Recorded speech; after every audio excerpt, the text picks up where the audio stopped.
Today we're going to talk about Brexit. First, we'll be doing a quick introduction and briefly explain what Brexit is and how far in the process we are.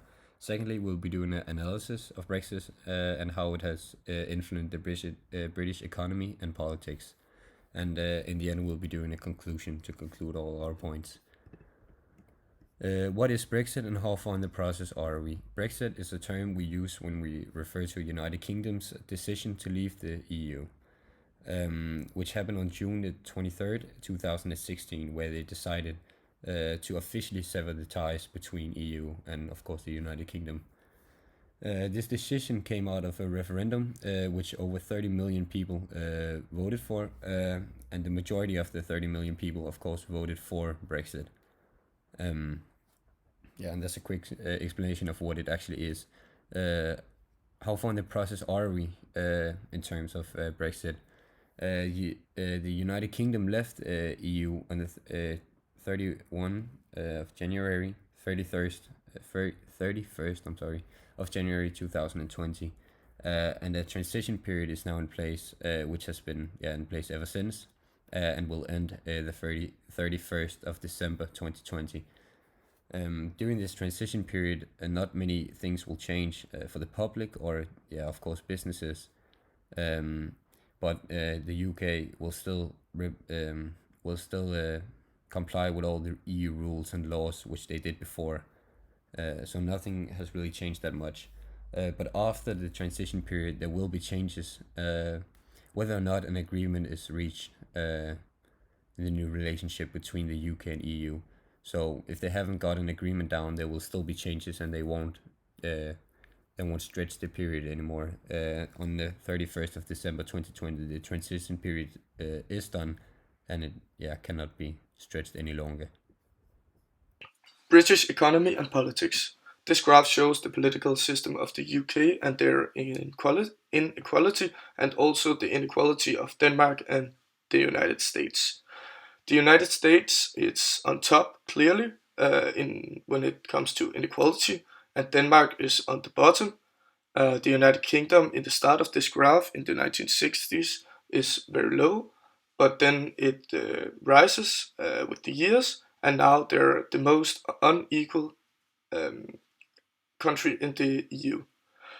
And comes to show that what is the consequences of the UK being the most unequal country in Europe is that their education is 93% state and 7% private. That means that only 7% of the UK have the money to send their kids to private schools, and their healthcare, the national health system, 92% of the citizens in the UK use this, and 8% use Bupa or other private health systems, and the parliament is 29% MPs from independent schools, and the government is 64% ministers from independent schools. 45% of these are from Oxbridge. Brexit, opportunities and consequences. Let's Take Back Control was a campaign to vote leave the EU, and they used arguments like, this is our money, we could give the NHS millions more every week, this is our economy, we can create new jobs with new trade deals that we make ourselves, these are our borders, and they wanted to make a new point-based immigration system, and this is our security, deport dangerous foreign criminals. They wanted to be able to do this. This is our taxes. They wanted to cut VAT on household energy bills. And this is why you should vote leave. And actually all of these arguments are untrue, because Brexit will now lead to privatization and sale of the NHS, and the Brexit will lose a lot of trade, and this will cost jobs. And the Brexit point system is not a very viable system, because a lot of key workers in the EU and in Britain will be deported because of this immigration system. And the European arrest warrant deported 6,500 European criminals since 2010. So we actually still do this. It is not something that they just created and is something new that they will do.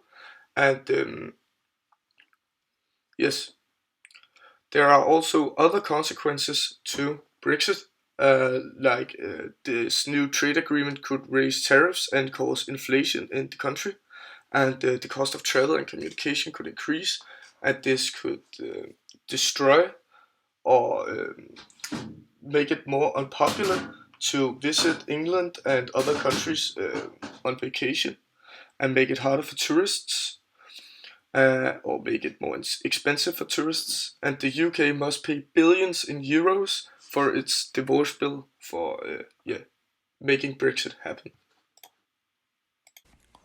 The Scottish independence. As we can see and write, Scotland voted to stay in the EU at the Brexit election. 62% of the Scottish population will stay at the EU, and the threat of Scotland's independence can be reality because they are not agree with the deal. As we can see in the independence polls of Scotland in 2014, they will stay in the UK with 55% of the voters. But in the polls of 2020 it is different. 55% of the Scottish population want to leave the UK and be independent. We can see on the map the north of Scotland are more against the UK than the south of Scotland. If there came an election tomorrow, Scotland possibly will leave the UK. This is not sure that this is a poll, but it can be reality. The Northern Ireland independence. As we can see at right, Northern Ireland also voted against the Brexit at the Brexit election. With 55.8% of the Northern Ireland population will stay in the EU. The Northern Ireland is not agree with the Brexit like Scotland, therefore the Northern Ireland independence is on speak. You can say the Northern Ireland population is divided in two groups, the Nationalists and the Unitists. The Nationalists is the Catholics in the Northern Ireland and typical support the parties Sinn Féin and SDLP. This group wants to remain with Ireland and EU again.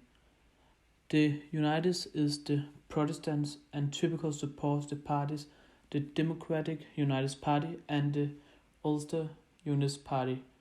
If an election for remain to Ireland or stay in the UK was tomorrow, the UK will with 54% win.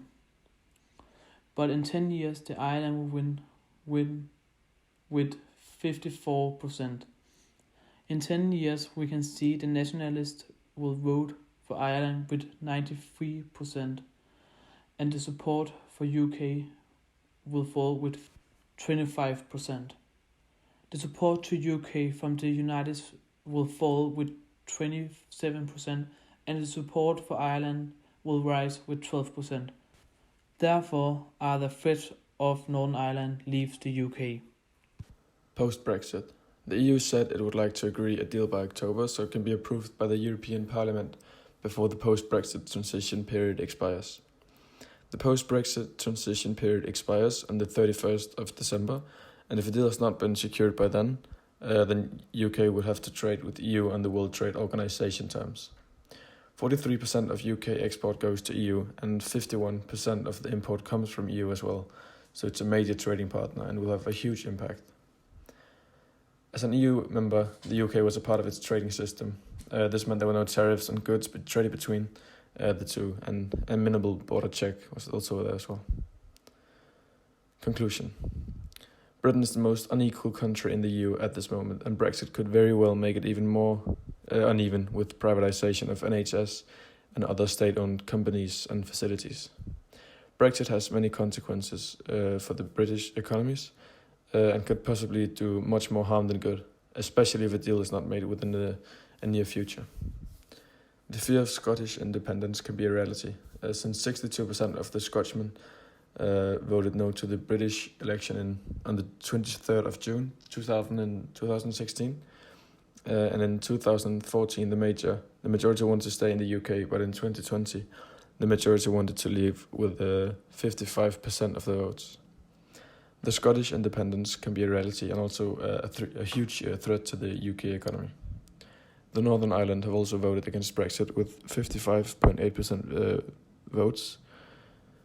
The population of Northern Ireland will remain in Ireland or stay in the UK.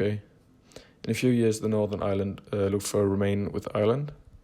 And if Scotland or Northern Ireland can get independence, there's a threat for the other countries that they will follow as well and get independence by themselves as well. Brexit will also have a large impact on the import and export in the future if an agreement is not made between EU and the UK in the near future.